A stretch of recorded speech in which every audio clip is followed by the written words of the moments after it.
오늘 말씀을 보는 가운데 우리는 주의 두려우심을 알므로 주님을 뭐라고 했습니까? 주님도 두려워야 할 그럴 뿐이다 이렇게 말씀했습니다. 그러므로 믿는 자는 언제나 여호와를 경외하고 여호와를 두려움으로 섬겨야 되는 것입니다. 바울이 세웠던 고린도 교회가 신실하게 나가다가 많이 변질되어지고 신앙이 변질되어지니까 죄악이 가득 들어왔던 그래서 굉장히 변질되어 버렸던 모습이 있었던 신실한 분들도 있고 아주 많이 변질되었던 분도 있었던 것이 이 고린도 지역의 교회들이었습니다. 그런데 바울이 내가 자천이라면 내가 스스로 다시 말하지 않는다 이런 말인데요. 자기는 자랑할 기회가 있는데 다른 거 자랑하지 아니하고 오직 예수 그리스도와 자기의 연약함을 자랑한다. 아멘. 자기 육신에겐 내놓을 것이 아무것도 없다. 바울이 그렇게 고백합니다. 그런데 당시 유대주의자들 복음이 있다고 하지만 변질시키는 자들이 외적으로 되어 있는 어떤 규모나 그리고 그들이 세상에서 얻은 것이나 할례나 이런 것들을 통해서 복음을 자꾸 변질시키니까 복음은 그런 것이 아니고 외적인 변화가 아니라 무슨 변화다? 내적인 변화야. 가치가 정말 바뀌는 것이다.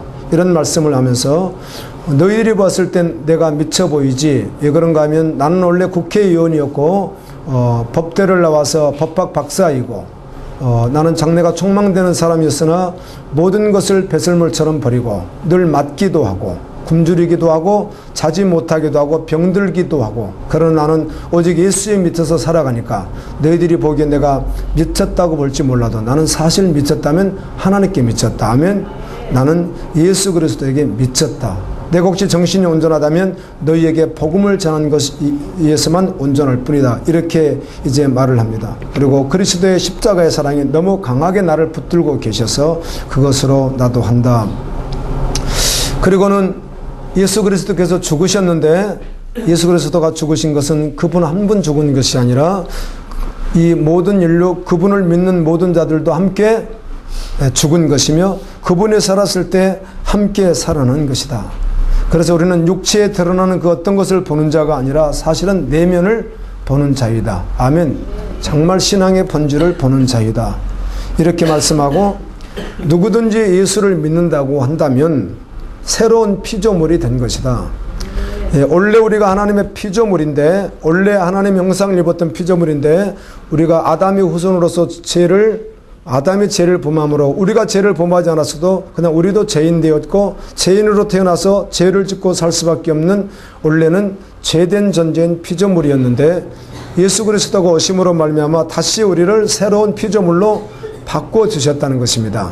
그래서 이전 것은 지나갔으니 보라 새 것이 되었도다. 새 사람이 되었다고 하는 말은 그 존재를 말하는 것이고 내면을 말하는 것인데 이 새 사람이 되었기 때문에 밖으로 나타나는 실제 삶도 새 사람이 될 수밖에 없는 것이다.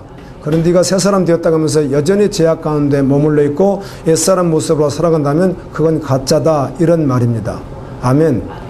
그래서 새 사람이 되었다 이렇게 선포해 주는 것입니다.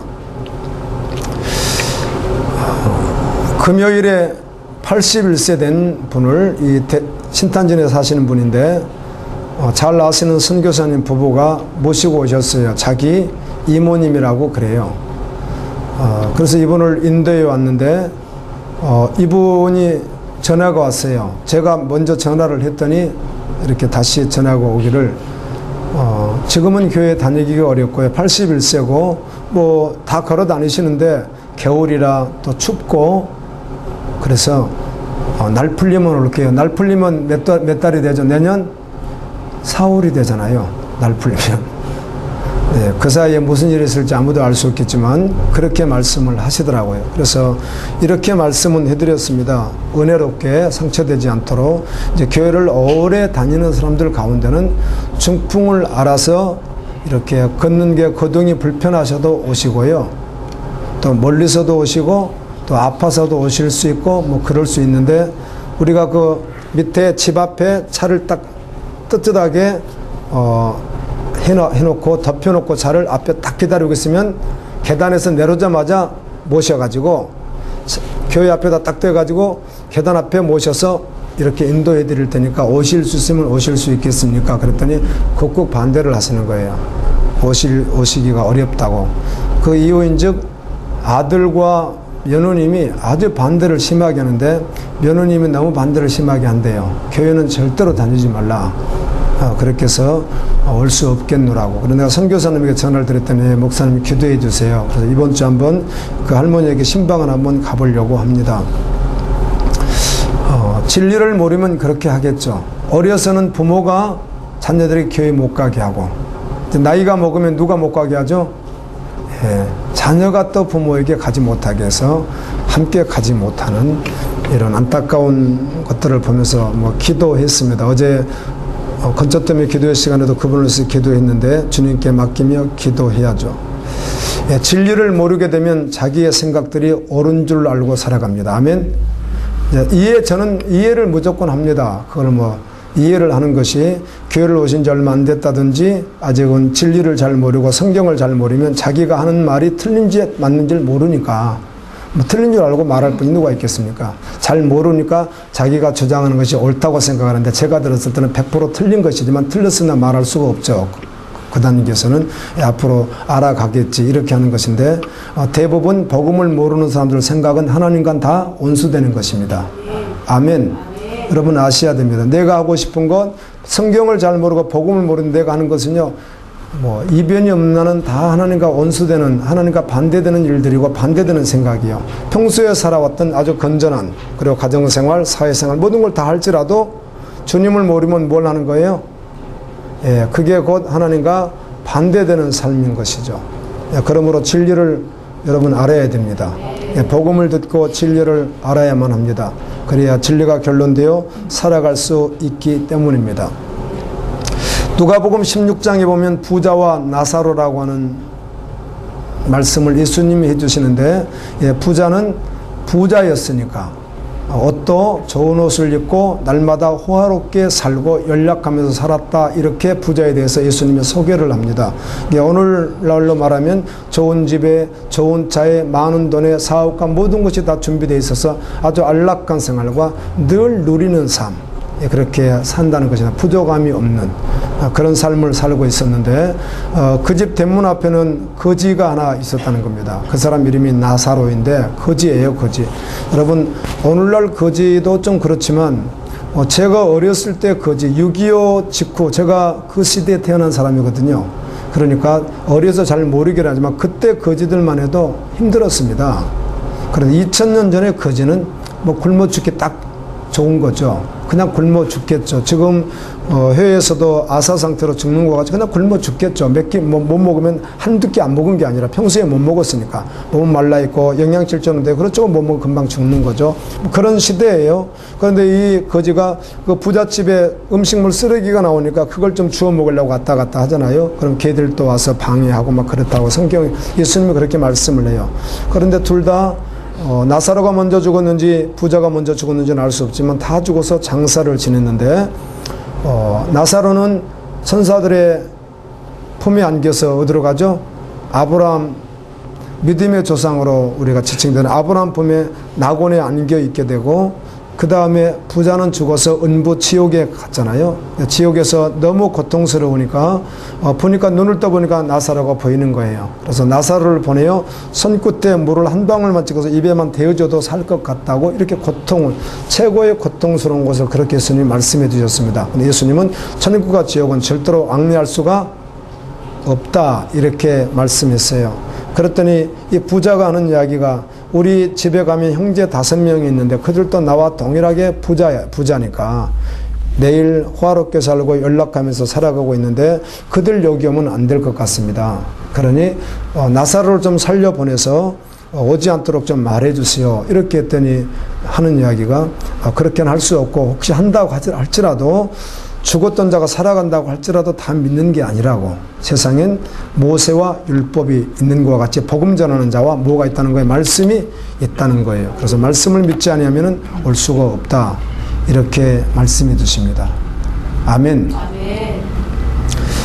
세상 사람들은 이걸 모르니까 이런 부자만 그렇습니까? 솔로몬도 마찬가지죠. 세상에서 영화를 역사 속에서 가장 많이 누렸다고 하는 사람들도 마지막 결론은 무엇입니까? 여호와를 경외하는 것, 믿는 것이 최고이고 아닌 것은 모든 것이 다 헛것이고 바람을 손으로 잡으려고, 지금 바람이 이 안에 있는데 표현상 바람을 어떻게 잡습니까? 바람은 잡을 수가 없는 거라는 거예요. 이와 같이 인생이 허탕치는, 일생을 대통령으로 살았던, 그가 모든 권력을 소유했던, 물질을 어마어마하게 소유했던, 전혀 상관없이 뭘 하는 거라는 거죠. 평생 허탕치는 인생을 살았다는 거예요. 허탕치는 거. 허탕치고 말았다는 거예요. 마지막에 또 어디 가는 거죠? 영원한 부자가 같은 영원한 불못 지옥에 간다는 것입니다. 여러분, 교회에 와서 듣는 말들, 용어들이요, 사실 어마어마합니다.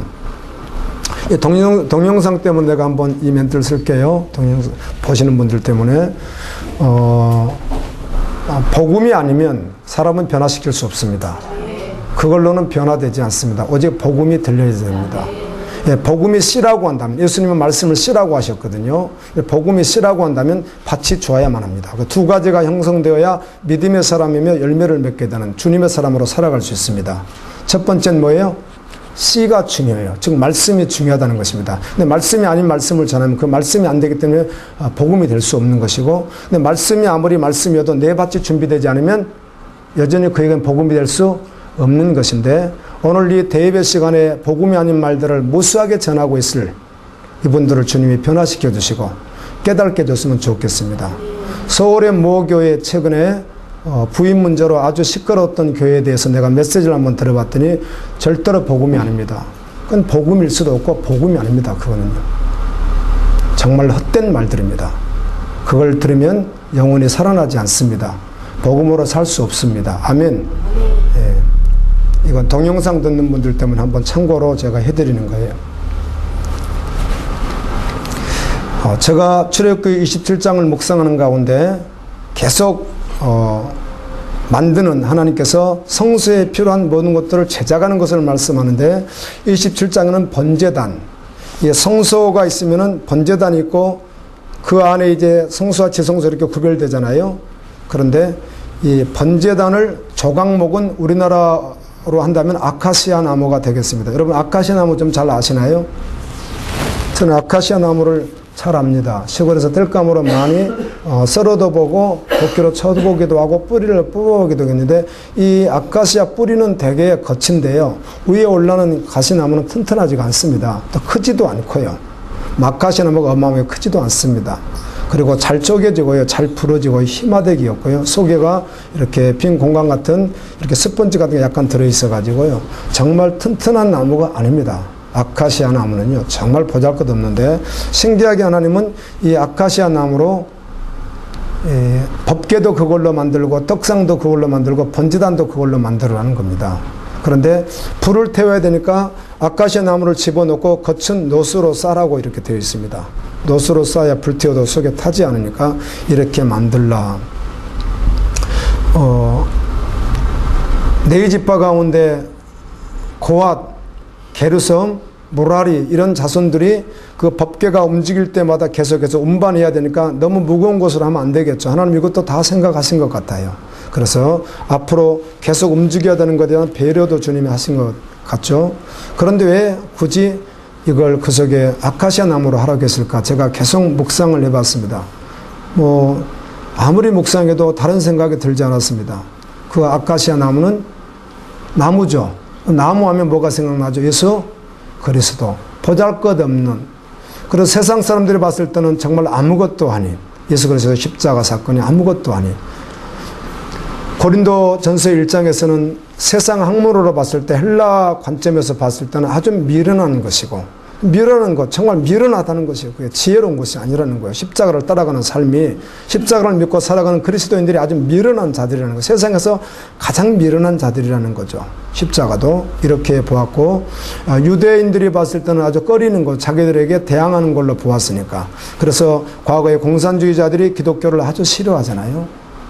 기독교 신앙으로 하면 자기들이 정치에 가기가 어려우니까 싫어하는 것이거든요. 싫어하는 것과 같이. 그런데 그 조각목, 그렇게 보잘것없는, 세상에서 인정하지 않는 예수 그리스도 십자가, 아멘, 그렇게 묵상이 되어졌습니다. 또 한 가지는 하나님이 어떻게 그렇게 몇 메타 몇 미터 몇 센치 몇 미터 몇 센치 그걸 다 일일이 설명을 다 해요. 시내산에서 모세에게. 하나부터 열까지 불집게, 이 불 있으면 불을 이렇게 해서 집게가 필요하지 않겠습니까? 그러면 그것도 재버리는 또 통도 필요하죠. 이것까지도 하나님이 어떻게 만들라고요? 하나부터 열까지 다 말씀하는 거예요. 놀랍더라고요. 근데 모세에게 뭐 알아서 만들어라 이래도 될 텐데 다 말씀하는 거예요. 예수 그리스도의 모형이고 이걸 보면서 또 뭘 알게 됐는가 하면 하나님이 세상을 디자인하셨고 아멘 만드셨는데 특별히 사람인 우리를 완벽하게 하나님이 디자인하셨다는 거예요. 하나님의 형상으로 만드셨다는 거예요. 이 파괴된 이 형상을 그리스도 복음으로 말미암아 재창조시킨 것이 새로운 피조물이에요. 그렇다면 우리가 지금 살아갈 삶은 하나님이 디자인하신 하나님이 목적하셨던 그 모습대로 살아가는 것이 가장 바르게 살아가는 인생인 것이죠. 그렇지 않고 살아가면 허탕치고 마는 거예요. 일생을 허탕치고 마는 거예요. 아주 헛방치는 거예요.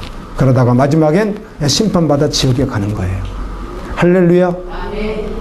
하나님이 우리를 디자인하셨어요. 그래서 새로운 피조물이 되었단 말은 복음을 받아들이면 새로운 피조물이 되는 거예요. 이제는 나를 위해 살지 않고 오늘 말씀도 누구를 위해 살아요? 그리스도를 위해 산다고 오늘 말씀하고 16절에 이렇게 말씀해 주잖아요. 우리도 그리스도를 위해서 살게 된다고. 자기를 위해서 살지 않는다는 것입니다.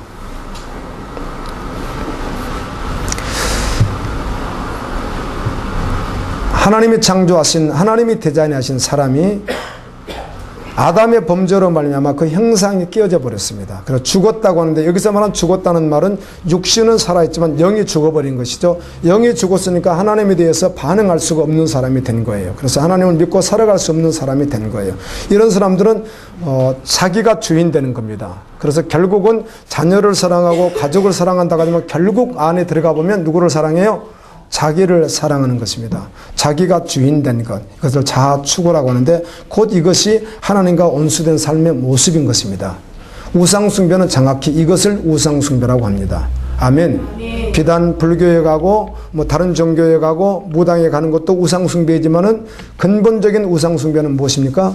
하나님을 밀어내고 자기가 주인되어 자기를 사랑하고 자기가 생각대로 살아가는 것이 결국은 우상숭배요. 죄인의 모습이라는 거예요.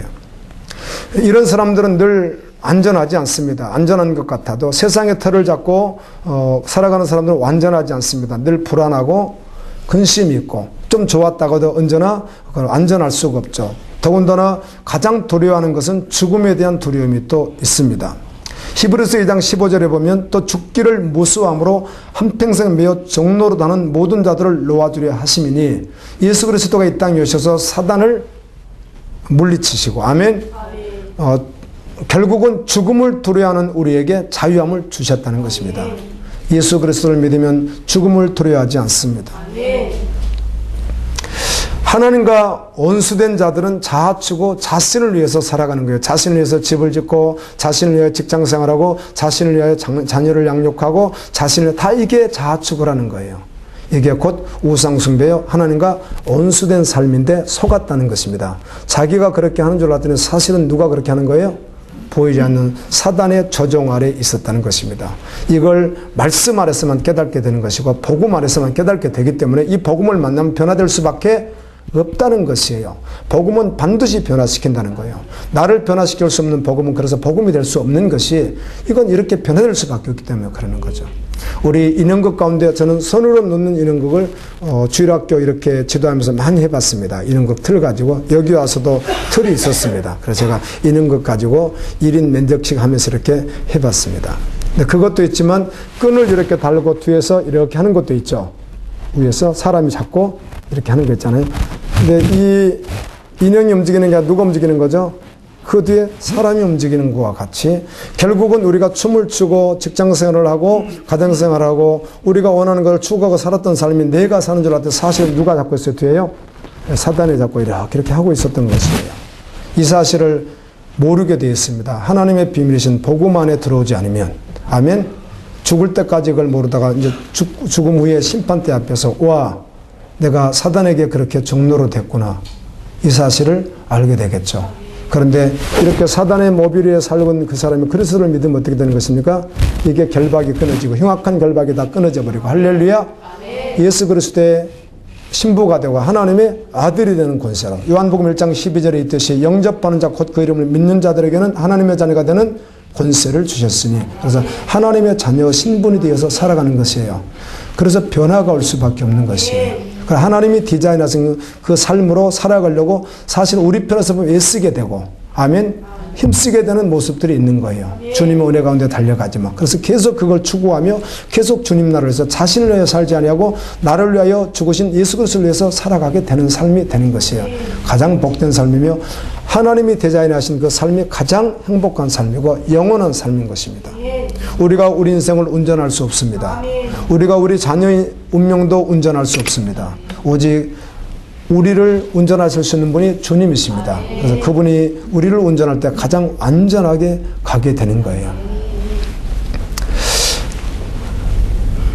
에베소서 2장 1절부터 3절 말씀에 보면 그는 허물과 죄로 죽었던 너희를 살리셨도다. 원래 우리가 죄로 허물로 죽었다는 것입니다. 육체는 이렇게 있는데 영혼이 죽어 있는 것이죠. 그때 너희는 그 가운데 생각 이 세상 모든 세대 풍조를 따르고 공중의 권세 잡는 자 귀신을 따랐으니 곧 지금 믿지 않는 자들 아들들 가운데서 역사하는 영이라. 불순종은 누가 하죠? 사단이 하거든요. 아멘. 우리가 주님에게 불순종한다면 정확하게 사단에게 뭐 하는 거죠? 속는 것입니다. 우리가 이런 가격한 언어를 쓰죠. 사단이 우리 뒤에서 머리채를 꽉 잡고 조종한다는 것입니다. 이렇게 역사하는 영속에 살았던 우리를 하나님의 은혜로 말미암아 복음으로 하나님의 자녀 되게 하셨다는 것입니다. 이게 새로운 피조물이에요. 이렇게 새로운 피조물 된 사람은 나를 위하여 살지 아니하고 그리스도를 위하여 살아가게 된다는 거예요. 세상에는 크게 세분화돼서 말할 수 있겠으나 두 가지로 말한다면 두 종류의 불행한 사람들이 있습니다. 세상에는. 이들은 그냥 불행한 것입니다. 첫 번째는 불신자입니다. 병들었던 가난하던 가졌던 건강하던 전혀 상관없이 불신자는 그냥 불행한 자들입니다. 그들이 주인 돼서 살아가는데 완전하지도 않을 뿐만 아니라 뭔가 인생에 목마름이 있는 게 너무도 분명한데 아무리 채워도 채우지 않는 목마름이 있는 것이 분명한데 복음을 모르니까, 아멘, 복음을 듣지 않고 복음 앞에 오지 않으니까, 주님 앞에 오지 않으니까 세상에서도 사실은 본인들이 깨달지 못할 뿐이지 불행한 자이고, 정말 그리스도 안에 새로운 피조물이 된 사람은 항상 기뻐하라, 쉬지 말고 감사하라, 아멘, 범사에 감사하라, 아멘, 이렇게 말하거든요. 그 속에 기쁨과 감사가 있다는 것입니다. 상황 상관없이. 그런데 불신자들은 그렇지 않습니다. 그것으로 끝나지 않고 이 땅에서 죽음으로 끝나게 되면 영원한 심판이 있고, 아멘, 또 영원히 꺼지지 않는 용광로 불과 같은 지옥불에 들어가니까 불신자는 그냥 불행한 자입니다. 그리고 불쌍한 자인 것입니다. 노아가 방주를 만들어서 세상의 물로 심판한다고 할 때까지도 밑에서 지하수가 터지고 위에서 물이 내려올 때까지, 비가 40주야를 쉬지 않고 내려올 때까지 바로 그 직전까지 깨달지를 모르고 세상에서 먹고 마시고 시집가고 장가가고 밭으로 서가지고 일하러 가고 농사짓고 장사하고, 아멘, 그렇게 살고 있었다고 말합니다. 마지막 때도 동일하게 그런 일이 있을 것이다. 예수님은 노아 때야 소돔과 고모라 때와 같이, 노세 때와 같이 동일하게 예수님이 마지막 심판하는 그 순간까지도 시집가고 장가가고 먹고 마시고 그 다음에 노력하고 또 공부하고 이렇게 있을 거라는 그 사람들이 다. 그러다가 심판을 받게 될 것이다. 이렇게 말씀합니다. 인생을 살지만 여러분 세월을 잡을 수 없죠. 세월을 좀 잡았으면 좋겠어요. 잡을 수 없습니다. 뭐 아쉬움은 잠깐이겠지만 저는 지금 12월 한 달 지나면요 굉장히 핵이 하나 그어집니다. 제 연세에 죄송합니다. 제 인생에 대단한 핵이 한번 그어지는 그런 게 지금 이제 한 달이 조금, 오늘이 3일이니까 28일 후는요 좀 뭔가 모르게 한 번은 핵이 그어지는 것 같은 그런 게 있어서, 와, 이렇게 신기한 그런 마음을 가지고 있는데요. 세월을 쫙 붙잡아 놔버리면 좋겠어요. 과거로 돌릴 수도 있으면 좋겠고요. 그렇게 할 수 없습니다. 붙잡을 수도 없고 돌릴 수도 없어요. 그냥 가게 돼 있어요. 그렇게 날짜 세면서 가다가 그날 지옥 가게 되는 거예요. 그래서 가장 불행한 자가 되는 것입니다. 아멘. 그래, 불신자는 불행한 것이에요. 정확하게 보고만 있는 자들이 이 사실을 알기에 그들 영혼을 위해서 기도할 수 있고 나의 삶을 다 들여서라도 그 영혼을 구원하고 싶은 주님의 마음이 부어지는 것입니다. 알기 때문에. 이렇게 한번 우리 마음속에 받아보실래요? 하나님, 하나님의 마음을 우리에게 부어주십시오. 아멘.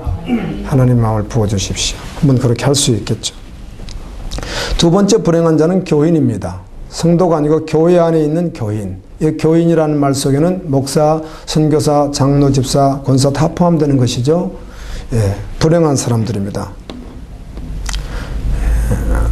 복음을 아무리 들어도 복음에 대하여 무지하고 무시하고 무관한 사람들. 신앙생활을 오래 하다 보니까 형식은 남아있는데 신앙의 폼도 남아있고 예배드리는 찬양하는 모든 것 다 남아있는데 실제로 그리스도의 복음이 없는 자들. 이렇게 믿는 사람들 가운데는 결국은 정교인이 되어버리기도 하고 신앙생활을 오래 했기 때문에 경우에 따라 예배가 의무화되기도 하고 경우에 따라 지겹기도 하고 그러나 떠날 수는 없이 그러 다녀야 하는 얼마든지 그럴 수 있겠죠. 불행한 사람들입니다. 우리가 교회에 와서 믿음 생활을 하다 보면 조금만 진지해지면 부딪히는 문제들이 있습니다. 최소한 이건 부딪히게 되어 있습니다. 교회에 오면은 조금만 진지하게 생각해 보면 하나님이 천지를 창조하셨다는 말을 듣게 됩니다. 아멘.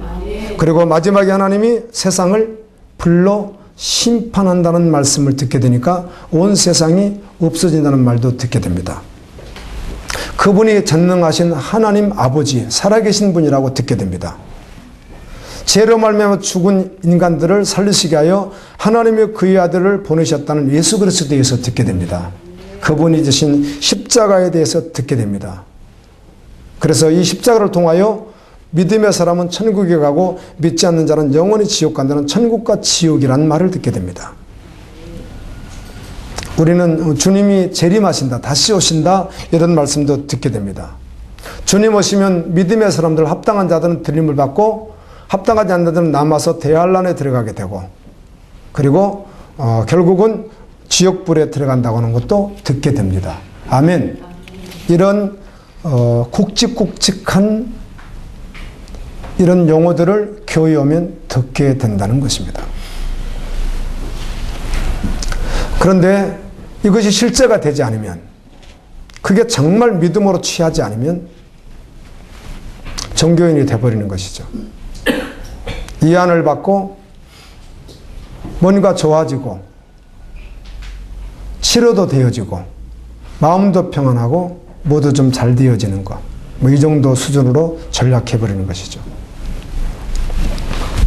여러분, 내가 정말 믿는 사람인지 믿지 않는 사람인지 내가 정말 실제인지 실제 아닌지는 다른 거 볼 필요 없습니다. 내가 정말 천국이 실제되었다면 정말 천국을 정말 믿는 자가 되었다면 실제된 삶을 살아갈 것입니다.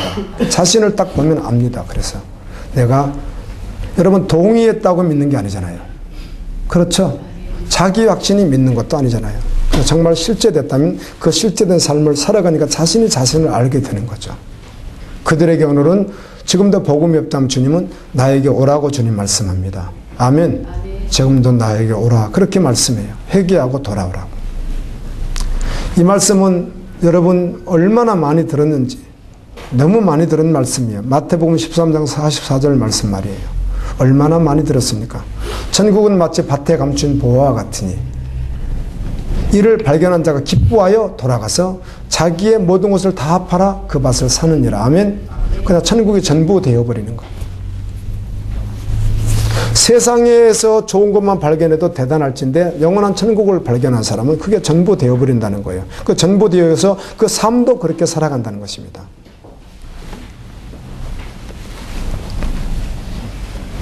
예수를 믿는다고 하는데 안 한다고 왜 바뀌지 않는가? 복음이 능력이 없는 것이 아닙니다. 아멘. 여러분, 하나님이 능력이 없으시다고요? 말씀이 능력이 없다고요? 복음이 능력이 없다고 그런 거 없습니다. 하나님은 능력이십니다. 복음은 능력입니다. 말씀은 능력입니다. 그래서 정확하게 복음을 만났다면, 정확하게 그리스도를 만났다면 바뀌어질 수밖에는 없습니다. 안 바뀌어진 것은 아닌 것입니다. 우리 그런 용어를 얼마나 많이 들어요. 나를 변화시킬 수 없는 복음이 아니라고요. 이 말씀이 얼마나 능력인데요. 이 말씀이 나를 변화시키지 못했다. 그건 씨가 잘못되었던 밭이 잘못되었다면, 말씀이었다면 밭이 잘못된 것이죠. 아멘입니다. 그래서 예수님은 마태복음 13장에서 네 가지 밭을 말씀하잖아요. 길가밭, 단단한 곳에 씨앗이 있으니까 누구 와서 새가 와서 먹었는데, 이것은 씨 뿌리는 분은 예수님이요. 예수님이 말씀을 주셨는데 이 말씀을 받지 못하니까 사단이 와서 어떻게 한다는 거예요? 삼켜버린다는 거예요. 말씀을 먹지 못하도록. 두 번째는 어떻게 해서 말씀을 뿌렸는데 밑에 큰 암석이 있어서 흙은 얇고, 그런데 그곳에 뿌렸더니 습기가 약간 있어서 뿌리를 내리고 자라는 것 같더니 햇빛이 계속 쬐고 비가 없으니까 어때요? 금방 말라버리더라는 거죠. 이 사람은 어떤 사람인가? 복음 좋은 것 같아. 예수 믿으면 너무 좋겠지. 천국 간다는데 얼마나 좋은 거야? 교회 가면 너무 좋은 것이지. 그러나 그 말씀을 지키려고 하니까 어렵고 힘들면 그냥 말씀을 밀어내버리는 사람이라는 거죠. 세 번째는 가시가 많은 곳에 말씀이 딱 떨어져서 말씀이 조금 자라고 있는데 가시가 막 눌러대니까 자랄 수가 없고 열매를 맺을 수 없는데, 이 사람은 누구인가? 돈 문제, 경제 문제, 가정 문제, 무슨 문제, 질병 문제, 무슨 문제가 발생하면 말씀을 바로 밀어내버린다는 거예요. 아멘. 그래서 좋은 밭이야만이 된다. 그 좋은 밭이 무엇입니까? 우리의 마음이죠.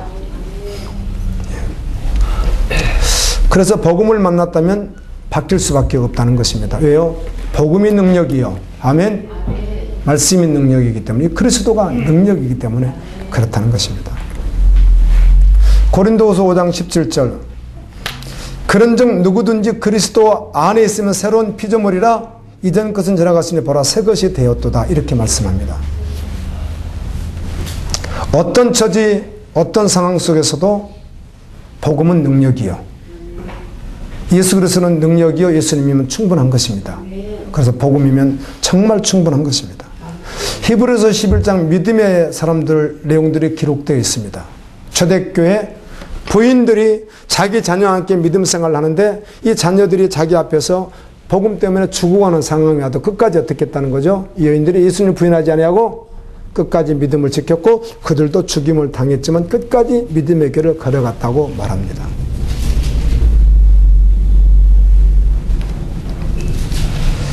여러분, 복음이 하나님이 주신 것이라면 천지를 창조하신, 그리고 마지막 심판하실 그 어마어마하신 그분이 복음을 주셨다면 복음은 나를 변화시킬 수밖에 없습니다. 바르게만 믿었다면, 아멘, 정말 믿었다면 변화될 수밖에 없습니다. 여러분, 교회 안에서 복음을 들을 수 있는 기회가 주어지는 건 있지만 복음은 배워서 되는 게 아닙니다. 많이 조금씩 달라졌어. 가더니 예배도 한두 번 더 나가게 됐어. 이게 복음이 아닙니다. 저 사람이 안 하던 행동을 요즘 좀 끊었네. 그게 복음이 아닙니다. 새벽기도 안 나가도 요즘 새벽기도 나간대. 그게 복음이 아닙니다. 그걸로 말하는 게 아닙니다. 종교인들도 다 그렇게 하니까. 복음은 정확하게 오늘 말씀과 같이 예수님과 함께 죽고 예수님과 실제이기 때문에 완전한 변화입니다. 사단이 너무너무 속이기 때문에 사람들이 착각할 수 있는 것입니다. 그래서 복음은 내면화 변화예요. 가치의 변화가 일어납니다. 세상 나라에서 하나님 나라로 완전히 옮겨지는 변화입니다. 그런데 변화처럼 보여지지만 변화가 아닐 수 있는 것이 있다면 가난했는데 교회 가서 부자 되었다.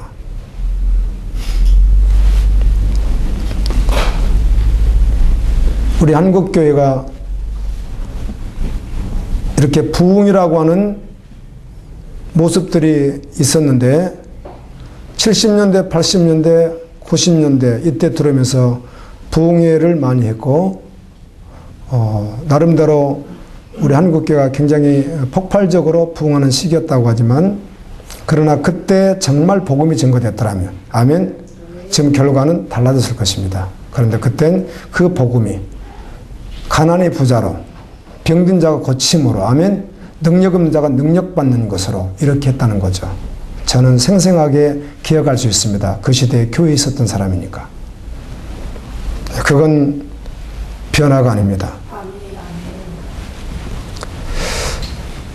기적을 말한다면 고침과 기적과 사람이 경험할 수 있는 체험을 말한다면 이스라엘 백성만큼 체험을 많이 한 사람들이 없습니다. 애굽에서 나올 때 10가지 재앙을 그들은 체험했고요. 피 개구리 파리 때부터는 고센 땅이 구별이 되죠. 그건 다 임하다가 고센 땅 이스라엘 백성들 땅에는 하나도 임하지 않습니다. 그 후에 그리고 애굽에만 계속 임합니다. 다 알고 있습니다.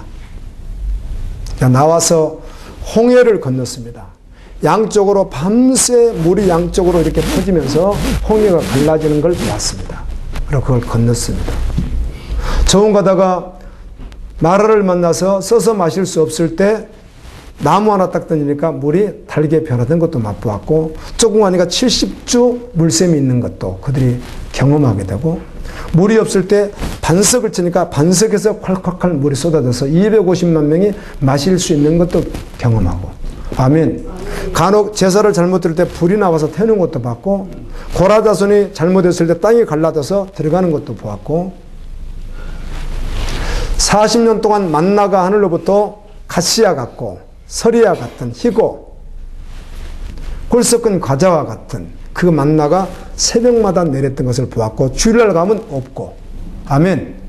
안식일날 가면 없고 월요일부터 토요일까지는 있고 그리고 매출하기 때가 그들이 잡을 수 있을 만큼 그냥 이렇게 오는 것도 보았고 수많은 기적들을 보았습니다. 아니 그 정도 아닙니다. 시내산 시내산 안에 호렙이 있습니다. 그래서 우리는 같이 동요로 쓰고 있기도 하지만 그 시내산에서 모세가 40주야 금식하며 말씀을 받을 때 구름이 있고 그 다음에 나팔 소리가 들리고 하나님의 위엄이 있었던 것들도 그들이 다 경험했습니다. 이런 경험을 여러분 얼마나 많이 하는 것이죠. 그럼에도 불구하고 근본적으로 그들의 속사람이 변하지 않는 사람들은 중심이 바뀌지 않는 사람들은 하나님을 동의하고 다 인정하고 다 했으나 실제 삶이 아니었던 그 중심이 바뀌지 않았던 그들은 영원한 안식에 들어가지 못했다고 성경은 기록해주고 있습니다. 그래서 진정한 변화가 무엇인지 복음을 믿으면 어떤 변화가 오는지를 정확하게 알고 믿어야 합니다. 교회 안에 안전한 것이 아닙니다. 교회 안에 있기에 구원받는 게 아닙니다. 그리스도를 믿어야만 합니다. 이 땅에 살지만 영원하지 않는 것 절대로 그걸 추구하지 않습니다. 이 땅에 있으면서 정말 완전하지 않는 것 그것을 붙들고 씨름하지 않습니다. 어떤 모습으로 살아도 언제나 영원한 하나님의 나라 아멘입니다. 완전한 하나님의 나라 그걸 늘 바라보고 그게 전부되어 살아가게 됩니다. 그래서 어떤 처지 어떤 환경 속에서도 예수 그리스도가 주신 영원한 복음을 믿음으로 취한 자는 아멘. 언제나 그 복음이 그에게는 실제인 것입니다. 나는 변화되었는가? 다른 거 아닙니다. 복음 앞에 정확하게 그리스도 십자가 앞에 말씀 앞에 딱 서면 바로 되어 증거가 드러나게 되어 있는데 자꾸 직면하지 않고 피하는 것이죠. 말씀을 자꾸 피하는 거 직면하지 않는 거예요. 그 직면하면 다 드러날 것을. 그럼 나로서 할 수 없는 여러분 구원은 우리로 구원받을 수 없습니다. 천하 인간 누가 구원받을 수 있습니까? 그래서 천하인간의 구원받을 이름은 다른 이름이 없고 오직 예수 그리스도밖에 없다고 말합니다. 예수 그리스도. 그분만이 우리에게 유일한 구원자이시거든요. 사람으로는 알 수 없을 때 하나님이 하시거든요. 그래서 믿음의 초대 앞에 나가는 것입니다. 근데 그 복음을 받았을 땐 그 복음이 하나님 주신 복음이기에 그 사람을 변화시킬 수밖에 없다는 것이에요. 하나님이 말씀하셨다면 그것은 진리입니다. 영원히 변할 수 없습니다. 사람은 하나님 말씀 따라 살아야 합니다. 하나님의 형상으로 지음받은 사람이 마귀에게 속아서 그 원형이 파괴되었기에 하나님께 반응하지 않습니다. 아담이 우선인, 그래서 하나님의 원형에 끼어져 버린 이게 원형이 회복되는 방법을 주님이 말씀하셨는데 그게 딱 한 가지밖에 없어요. 무엇입니까? 예수 그리스도입니다. 아멘. 오직 하나님의 방법, 영원한 복음 십자가입니다. 마태복음 7장 21절은 이렇게 기록해 줍니다. 나더러 주여 주여 하는 자마다 다 천국에 들어갈 것이 아니요 다만 하늘에 계신 내 아버지 뜻대로 행하는 자라야 들어가리라. 철야 시간에 요엘서 2장을 하는데 좀 너무 기가 막히게, 여러분 늘 말씀이 그렇습니다만은 교회 안에 있었던 사람들이 구원받을 형편이 못 되는 거예요. 그러니까 하나님께서 그들의 실상을 다 말합니다. 그리고 어떠한 심판이 기다리고 있는지, 종말론적 심판에 대해서 그날은 하늘이 컴컴해지고 아멘입니다. 흑암이 되어지고 이걸 다 말씀해요. 그리고 난 후에 돌아오라. 이제라도 회개하고 금식하고 돌아오라 이렇게 말씀합니다. 그리고 돌아오고 나면 어떻게 하리라? 이스라엘 너희를 내가 결코 버리지 아니하리라. 그리스도로 말미암아 구원받은 너희에게 마지막 때 뭘 부어주리라? 성령을 물붓듯이 부어주리라. 그래서 너희가 하늘의 비전을 가지고 하나님 나라를 위해서 달려가게 되리라. 이 말씀을 그렇게 해주셨어요. 누구든지 돌아오라는 것입니다. 어느 누구든지 주님 앞에.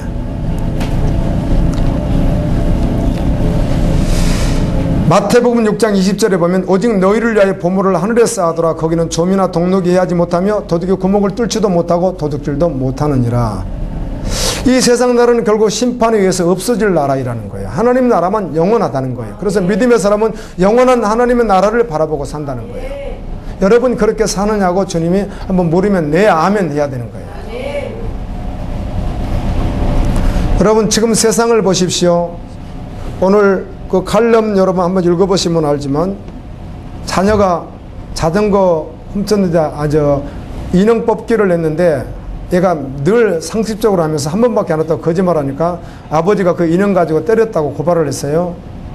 그래서 갔는데 알고 봤더니 훈계로 이렇게 풀려났는데 부모가 충격이 너무 크다는 거죠. 사랑이 식어가는, 부모 자녀의 신뢰가 깨어져 버리는 이 마지막 시대의 모습을 자추구하는 우상숭배가 더 만연한 그런, 언제나 그래왔지만 이게 드러나는 그런 시대를 우리가 살고 있습니다. 여러분 들림받지 못하면 혼란에 들어갑니다. 아멘. 이런 말씀을 주시면 외면하지 마십시오. 이런 말씀을 주면 외면하고 지금 현실에 자꾸 안주하려고 하는 것도 사단이 속이는 속임이거든요. 말씀 앞에서만 당신이 분별될 수 있습니다. 검증될 수 있습니다. 뭐 지금 감정 이빨이 올라오고 은혜되고 눈물 이런데 이렇게 해서 검증되는 게 아닙니다. 아주 냉정하게, 아멘, 감정을 최대한 이렇게 내려놓고 정확하게 육과 원칙에 의하여 이성적으로 말씀 앞에 딱 서서 내가 지금 어떤 자인지 분별된다면 아멘, 예, 주님 앞으로 나가는 것입니다.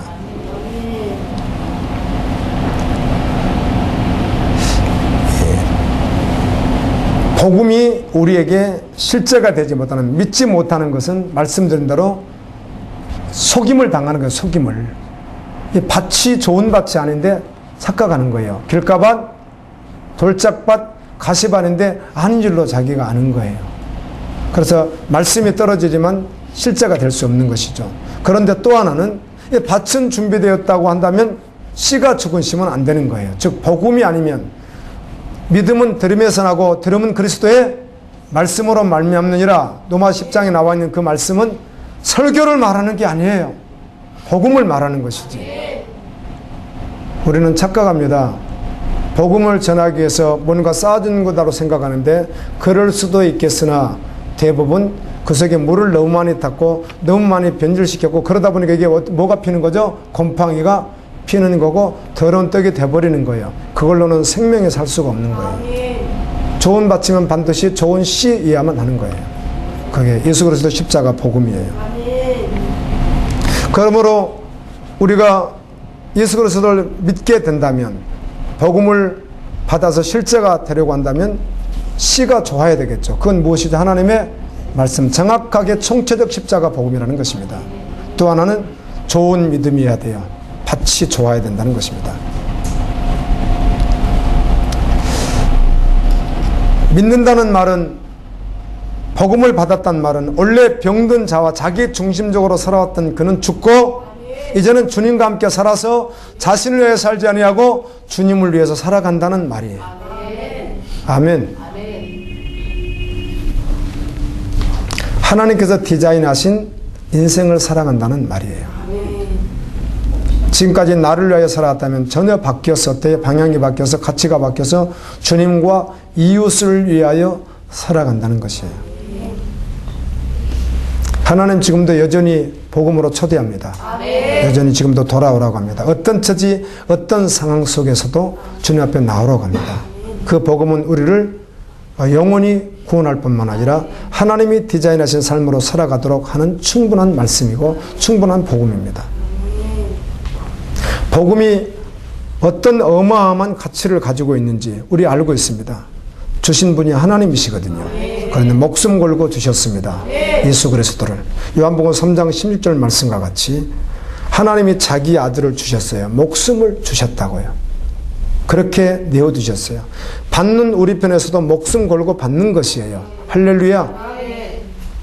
대충 이렇게 받는 거 아니에요. 그냥 목숨을 걸고 받는 거예요. 생명은 생명으로만 대신할 수 있거든요. 그러므로 이 복음이 실제라면 믿는 바 실제가 될 수밖에 없다는 것이에요.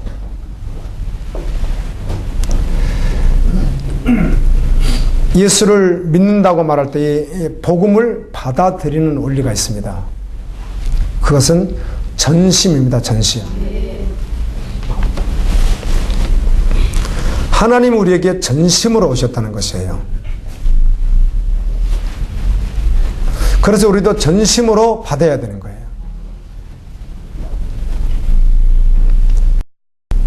전심이 어떤 것인지 알 수 있는 시금석이 있습니다. 이게 전심인가? 내가 예수를 믿는다고 말할 때 그걸 말하는 것이죠. 전심은 우선순위가 분명해야 됩니다. 예수님을 믿는단 말은 목숨 걸고 받았죠. 열일 제쳐놓고 목숨 걸고 주님이 전부 되는 것입니다. 먼저 그의 나라가. 최우선순위가 언제나 예수 그리스도이고 하나님의 나라입니다. 그게 전심이라는 거예요. 전심이요. 뭘 해도요. 언제나 집중을 하는데, 우리 어려서 학교 다닐 때 돋보기를 놓고 종이 태우는 것을 자연 시간에 선생님들이 해주셨어요. 그래서 한참 되고 있으면 정말 종이가 연기가 나고 타요, 안 타요? 타요. 이와 같이 자나깨나 의식하든 의식하지 않든 언제나 항상 누구? 예수 그리스도에게 초점이 맞춰져 있는 것이에요. 어떤 분이 이런 질문을 했어요. 목사님, 이런 관리를 이렇게 하는 거 어떻습니까? 이렇게 묻기를 제가, 이거 괜찮지 않습니까? 제가 가치에 대해서 마태복음 13장을 공부하면서 가치에 대해서 말씀하는데 그런 질문을 정중하게 하셨어요. 제가 그래서 이렇게 말씀해 드렸습니다. 예, 주님이면 어떻게 하셨을까를 한번 생각하면 그게 답이 아니겠습니까? 아멘. 네, 그렇게. 왜 그런가 하면 정말 믿음으로 살고 정말 주를 위해 살지만 어떤 부분에 대해서는 약간 내가 어떻게 결정해야 될지 그렇게 이제 또 염려스러울 때가 있거든요. 이건 왜 그런가 하면, 그게 왜 그런가 하면 전제가 뭔가 하면 세상 사람들이 그렇게 지금까지 살아왔고 교회 안에 대다수의 사람들이 그렇게 살아왔으니까. 뭐 내년부터 세금을 낸다고요? 교회 목회자 월급 세금을 내년부터 내나요? 뭐 그렇다고 저는 텔레비전을 안 보는데 누가 그런 이야기를 해주더라고요. 그래서 저한테는 얼마를 달라고 할지는 잘 모르겠고요. 저는 기본이 안 되니까 여러분 기본이 얼마입니까? 요즘 하루 일당 기본이 얼마죠? 예? 8시간으로 하면 얼마예요? 네? 하루 일당이 8시간 근무제로 하면 얼마예요? 기본이. 우리 한국 기본이. 빨리 대답해 주세요. 잘 몰라. 예? 6만 원 정도. 그러면 주일은 안 주나요? 그럼 25일로 계산하면은 15만, 150이 가까이 되네요. 예. 그럼 저는 해당이 안 되겠네요. 어쨌든 그거하고는 상관없으니까. 세금은 어떻게 낼지는 잘 모르겠는데요. 가장 자료는 교회 재정부 자료일 텐데, 입금, 출금 자료일 텐데, 그것을 그대로 쓰면 모를까? 안 쓰면은 이중장부 써야 되겠네요. 그거 다 내기는 어려울 거고요. 아니면 다르게 하겠죠. 사례비라고 하는 것을 성역비라고 하는 사례비를 놔두고 나머지 부수적인 걸로 채워버리면 되겠죠. 판공비, 무슨 비, 도서비, 무언비 이렇게 채워버리면 이렇게 분산시키면 되겠네요. 뭐 그런 일들이 불보듯 뻔한데요. 제가 교회에 있어봤지만, 교회 재정부장을 해봤지만 그렇게 할 가능성이 너무 많아요. 그래서 최대한 세금을 안 내려고 할 것 같은데요. 이렇게 살아가는 교회 안의 모습들을 우리가 지금까지 보고 왔기 때문에 혼동되는 것입니다. 그런데 처음부터 복음이 실제된 분들과 함께 살아왔더라면, 아멘, 갈등하지 않아야 될 수많은 문제들을, 아무리 내가 믿음으로 달려간다고 하지만 세상은 원래 그렇게 살아왔고 교회 안에서 그렇게 살아왔기 때문에, 사람들이 그렇게 하고 있기 때문에 어떤 거 옳은지 그런지가 분별하기가 매우 어려울 수 있으나, 혼동 올 때는 달리 생각하지 마시고, 아멘, 그냥 예수님이 어떻게 하셨을지 신약성경 13권을 기록한 바울이면 어떻게 할까만 딱 생각하고, 아멘, 그냥 결정하면 큰 문제가 없을 것 같아요. 아멘입니다. 네. 그래서 예수님이라면 어떻게 하실까라는 책도 있었잖아요. 이 기독교 신문에 미국에는 박싱이 워낙 유명했을 때 시대, 그냥 이게 그냥 온 국민들을 막 열광의 도가니에 집어넣던 그런 시대인데, 기독교 신문이 또 뭐 홍보도 좀 하고 해야 돈이 좀 이렇게 되는데, 이거를 복싱 소식을 넣을 것인가 말 것인가 고민하는 그 내용이 예수님이라면 어떻게 하실까, 그 책 속에 그 내용이 있습니다. 그 작가가 그걸 거기다 삽입했어요. 그런데 어떤 사람은 뭐 편집장이나 어떤 사람들은 예를 들어서 넣어야 된다. 왜? 재정에 도움이 되니까. 그걸 넣었다고 뭐 별거겠느냐, 넣어야 된다 그랬는데, 또 어떤 믿음의 사람은 넣지 않아야 된다. 그럼 이제 둘이 편가름을 하게 된다면 이렇게 되겠죠. 넣지 않은 사람은 굉장히 진보적이고 조금 더 앞서가고, 나 믿음 있다고, 나 하나님 잘 믿어. 그런데 왜 그렇게 좀 고립되게 그렇게 좀 생각을 좁히냐고. 그리고 이 사람은 아니야, 말씀은 좁은 길이야, 또 이렇게 할 것 같은데, 그때 예수님이라면 어떻게 하실까로 결정해라, 그런 뜻이었습니다. 단순한 것이지만 신문을 끊게 된 계기가 있었습니다. 경향일보도 보다가 조선일보도 보고, 그 다음에 국민일보는 제가 아주 봐달라고 하도 하니까, 국민일보는 나온 때부터 뭐 끊지 않고 계속 봤던, 그랬어요. 봐왔어요, 그거를. 그럼 나머지 기독신문들은 무료로 오는 것들이에요. 나머지는 다 이거 돈 내는 것이고요. 그런데 딱 한 번 마음이 어려워서, 그래 안 봐도 되지, 뭐 국민일보 안 보면 어떻겠어요, 뭐 안 보면 그만이지. 그런데 그때 끊게 된 동기가 내 칼럼에 있습니다. 그대로 갈보리 카페에 들어가면 나와 있는데요. 그때 싸이라고 하는 사람이 강남 스타일인가 뭔가를 가지고 이렇게 막 한동안 이렇게 할 때가 있었는데, 그걸 국민일보에다가 대문짝 말하게 넣는데, 문제는 뭐 다른 뜻이 아니고 뭐 이런 문화 속에 이런 장면이 있을 수 있다, 뭐 이렇게 지나가서 넣는 것이 아니라 홍보해 주는 것 같은, 뭐 돈을 받고 해줬는지 저는 잘 모르겠지만 그걸 넣었어요. 그걸 보고 주님 안 보겠습니다. 꼭 그거 하나 가지고 허물이라고 할 건 없죠. 내가 안 봐도 가능하니까. 뭐 신문도 뭐 텔레비전도 안 보는데, 다음 들어가면 뉴스 뭐 실시간으로 뜨잖아요.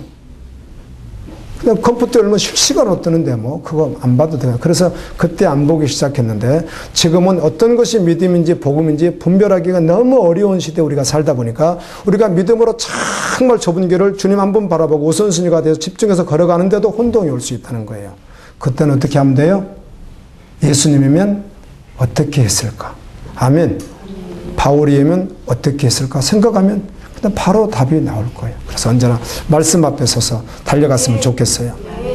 내가 예수님을 믿는데 전심인가? 정말 전심으로. 여러분 전심으로 받지 않는 건 다 유사복음입니다. 아멘. 유사하게 받은 것이지 그에게 생명이 없는데 있는 걸로 착각하는 것이에요. 근데 받았다면 전심인데 우선순위 목숨 걸고 주님 집중해서 예수님을 하는 것. 그리고 이것이 실제는 대가지불로 드러난다는 것입니다. 아멘. 대가지불을 반드시 하게 된다는 거예요. 예수님은 이렇게 말씀해요. 너희 마음을 한번 들여다보아라. 너 보물 있는 곳에 네 마음이 있다고. 네 마음이 전부가 예수 그리스도다 그 말이야. 하나님의 나라인가? 할렐루야? 그 말 묻는 거예요. 근데 네 마음속에 너 깊이 들여다보면 너 알 수 있지 않느냐.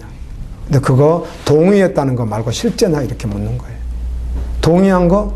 예, 누구든지 동의할 수 있죠. 네, 믿어주겠습니다. 얼마든지 할 수 있거든요. 근데 실제인가? 복음은 전심으로 받지 않으면 그래서 복음이 될 수가 없는 것이죠. 복음은 전심으로 만날 때만 복음이 되는 것입니다. 그래서 그 복음은 반드시 우리를 변화시켜서 이전 것은 저가시니 보라 새 것이 되었도다. 반드시 새로운 피조물이라는 것이에요. 신학에서 배울 때 칭의 그래서 어렵게 해줬어. 그래서 우리 뭐 별짓을 다 해도 우리는 어렵게 됐다고 그 농도가 아닙니다. 말씀.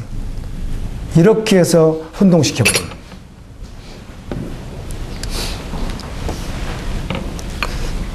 마음의 중심이 바뀌는데 그 바뀐 중심은 실제로 드러난다는 것입니다. 아멘. 빌립보서 3장 7절 9절에 보면 바울이 이렇게 말합니다. 그러나 무엇이든지 내가 살아가는데 유익하다고 원래 생각했던 세상의 가치로 봤을 때 그냥 죄가 아니라 유익하게 생각하던 모든 것들을 예수님을 딱 믿고 보니까 도리어 그것이 해가 되었다. 모든 것이 해로 여기면 내 주 그리스도 예수를 아는 지식이 가장 고상함을 인함이라. 내가 그를 위하여 모든 것을 잃어버리고 배설물로 여기는 것은 예수 그리스도를 얻고 그 안에서 발견되려 하면이 내가 가진 의는 율법에서 난 의가 아니오 오직 그리스도를 믿음으로 말미암은 것이니 곧 믿음으로 하나님께로서 난 의니라. 아멘. 내가 배설물처럼 버리는 것은 그리스도를 얻는 것이라는 거예요. 그래 그게 배설물이 될 수밖에 없었다는 거. 여러분 그래서 복음을 만나게 되면 아무 일이 없다 이럴 수도 없고 비슷하다 이럴 수가 없고 정말 끝이 나는 것이에요. 세상에 죽고 의에 대해서 사는 자가 정말 되는 것이죠. 아멘입니다. 그런데 안타까운 것이 있다면 이런 것입니다. 영상 듣는 분도 참고하시는데 한때 지나갈 수는 있는데 우리는 무조건 회개만 해야 된다. 회개 중요합니다. 당연히. 그래서 회개한다고 막 하다가 프로그램처럼 지나가고 막 뜨겁게 오직 찬송가만 찬양해야 된다 그래서 막 보혈 찬양만 해놨더니 한참 더 지나가고 뭐 필요해요. 그게 제가 그걸 부인한다는 말이 아닙니다. 그런데 그렇게 그게 다예요. 그게 다 그러니까 이런 것들은 총체적 복음이 아니라 조각난 복음이에요. 아멘입니다. 물론 은사가 막 드러나고 이런 것들이요. 이게 건강한 복음이 될 수 없는 거예요. 그 우우 따라가다가 많은 거예요. 여러분 이단이 열심이 얼마나 많습니까? 여러분 이단들이 열심 많은 거 아시죠? 대단한 열심을 가지고 있는데 아주 복음이 없는 사람들이잖아요. 허술한 사람들이요. 그게 이단이에요. 열심은 대단히 있는데 복음은 없는 사람들. 믿음이란 무엇인가? 예수님을 믿는다는 것이 무엇인가? 예수님 살아계세요. 나 부인할 수 없어요. 그게 믿는 것이 아니에요. 그것도 믿는 사람이 고백할 수 있는 내용인 건 분명하지만 그것만 가지고 믿었다고 말할 수 있는 것이 아니에요. 반드시 바른 믿음이 무엇인가? 내 삶이 바뀌는 것이에요. 행동이 있는 거예요. 아멘. 그러면 그 믿음이 삶이라고 그 사람. 정말 하나님 나라를 바라봐요. 아멘. 그냥 그게 전부예요. 그게 우선순위예요. 여러분 생각해 보세요. 교회 안에서 천국이 있대요. 지옥이 있대요. 하나님은 세상 만드셨대요. 하나님은 세상을 심판하신대요. 믿는 자는 영원한 그리스도의 신부가 되고 아들이 되어 천국에서 영원히 이 땅에서도 주님과 함께하고 주님이 하시는 일을 함께 동참하다 천국에 간다. 이런 설교를 우리가 듣고 있는데 이런 말씀을 당연히 그게 우선순위 아니겠어요? 아멘. 당연히 집중하지 않겠어요? 이것에 대해서 자신의 삶을 드리지 않겠어요? 그렇게는 할 수 없겠습니다. 우선순위, 모든 삶의 우선순위는 될 수 없겠습니다. 그 모든 삶의 우선순위가 되다 보니까 핍박이 오니까 놓아버린다는 것이 돌짝밭이라는 거예요. 아멘. 우선순위 딱 보고 가다가 물질 문제 무슨 문제가 딱 다다르니까 그걸 밀어버린다는 거예요. 이게 가시밭이라는 거예요. 말씀을 듣다 핍박이 와도 고난이 와도 아멘. 무슨 상황이 와도 계속해서 그의 나라가 우선순위가 전부인 거예요. 그리고 집중하는 거예요. 그리고 그때 대가 지불이 되어지는 거예요. 그러니까 핍박일 수도 있는 거예요. 그리고 그 핍박받는 것에 대해서 예수님은 마태복음 5장에서 정확하게 말씀해요. 너희가 그것 때문에 핍박을 받는다. 너희는 기뻐해라. 아멘. 하늘에서 너희의 상이 금이니라. 주님은 그렇게 말씀하는 거예요. 이 말을 베드로도 동일하게 해쳐요. 아니라고 말할 수 없는 것이죠.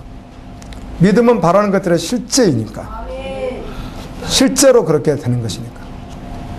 그래서 사실 믿음은 뭐라고 변명을 해도 그 중심이 있지만 중심이 드러나기 때문에 삶을 통해서 드러나는 거예요. 혼동만 하지 않는다면. 이건 뭐 여러분 다 들은 건데 내가 가능하면 안 쓰려고 했는데 그냥 쓰고 싶어서 이걸 쓰고 마칠게요. 이 예화를. 여러분 다 아는 예화인데요. 그냥 쓸까 말까를 내가 몇 번 고민했는데 그래도 10번 듣든 20번 듣든 주님이 또 주실 은혜가 있을 수 있으니까. 나이가라 폭포 이야기입니다. 이 찰스 브랜든이라고 하는 사람이 평생 동안 얼마나 애주를 탔던지 이 나이가라 폭포가 거의 한 20m로 이렇게 쫙 끊어져 있대요, 이게. 그러니까 뭐 떨어지면 그냥 가버리는 거죠. 그의 줄을 이렇게 양쪽으로 묶어놓고 왔다 갔다 하는 거죠. 예, 물었습니다, 사람들이. 그랬더니 나는 평지를 걷는 것보다 애줄 타는 게 더 쉽습니다. 그랬더니 뭐 신의 발이다, 신의 발이다 하고 막 난리치는 신의 발이. 누가 저걸 왔다 갔다 하냐는 거죠, 그거를. 떨어지면 바로 죽는데. 뭐 사람이 신일 수는 없지만. 그래서 막 한우승을 치고 그러는 거예요. 그때 이 사람이 나 이거 잘하는 거 믿느냐고 믿는다고. 그때 브랜든이 무슨 말을 했느냐면 나는 성인을 업고도 먹물을 태우고 업고도 나는 왔다 갔다 하는 거 식은죽 먹깁니다. 나는 그게 계속 해왔습니다. 여러분 믿습니까? 그랬더니 믿습니다. 아무도 다 믿는다고. 당신은 능히 하고도 남다는 거지. 그때 노신사에게 당신이 나에게 한번 타보겠느냐. 그건 못하겠다는 거죠. 아니, 난 믿는다고 하면서요. 믿는 거하고 타는 거는 다르지. 내가 믿는다고 했지 언제 탄다고 했느냐고. 근데 그 친구가 있었어. 자기 친구가. 친구, 자네는 내 등에 탈 수 있겠어. 그래서 친구가 그럼 나는 자네를 믿지. 그리고 타고 그를 성공했다는 그런 일화예요. 믿는다는 것은 타는 것입니다. 믿는다고 하는 거 안 타는 게 또 무슨 모순이에요. 그런데 실제로 믿음이 왔다는 거야, 안 왔다는 거예요. 실제로 오지 않았다는 거죠. 그게 정말 너무 완전하다면 그 사람은 실수할 수는 있을지 몰라도 평지를 걷는 것보다 애줄 타는 게 더 쉬울 정도의 아주 지남철처럼 딱 달라붙어 있는 내일을 가는 어떤 그 기구처럼 완전히 달라붙어 있다면 그렇게 생각한다면 누구든지 탈 수 있죠. 그런데 저 사람 실수할 수 있을까요? 여러분 하나님이 실수하시는 분입니까? 하나님의 복음이 실수할 수 있습니까? 하나님의 말씀이 허점이 있을 수 있습니까? 복음이 영원해요. 가장 완전해요. 그래서 이걸 믿으면 믿는 바들. 여러분 믿음의 대상은 보이는 게 아니잖아요. 보이지 않는 것이죠. 보이는 것을 믿는다고 하지 않습니다. 하나님은 보이지 않습니다. 그런데 지금도 여전히 살아계시다는 걸 그대로 믿는 것이죠. 그럼 그분 앞에서 살아가는 것입니다. 믿음은 반드시 변하고 옵니다. 이전 것은 지나갔으니 보라 새 것이 되었도다. 이 말씀을 구호처럼 알아서는 우리 얼마나 많이 듣습니까? 그런데 여전히 구호처럼 남아있고 그러나 그 말씀이 실제되지 않는 그것은 얼마든지 속고 있을 수 있다는 것입니다. 우리로서 구원받을 수 없습니다. 아멘. 우리로서는 아무것도 없습니다. 아멘. 우리가 할 수 있는 것은 한 가지도 없습니다. 아멘. 오직 믿는 것입니다. 아멘. 그 믿음이 너무 완전하기에 그 복음이 너무 완전하기에 그 복음을 받으면 반드시 새로운 피조물로 변화될 수밖에 없다는 것입니다. 그래서 그는 그의 삶이 그렇게 살아갈 수밖에 없다는 것입니다. 기도합니다. 하나님,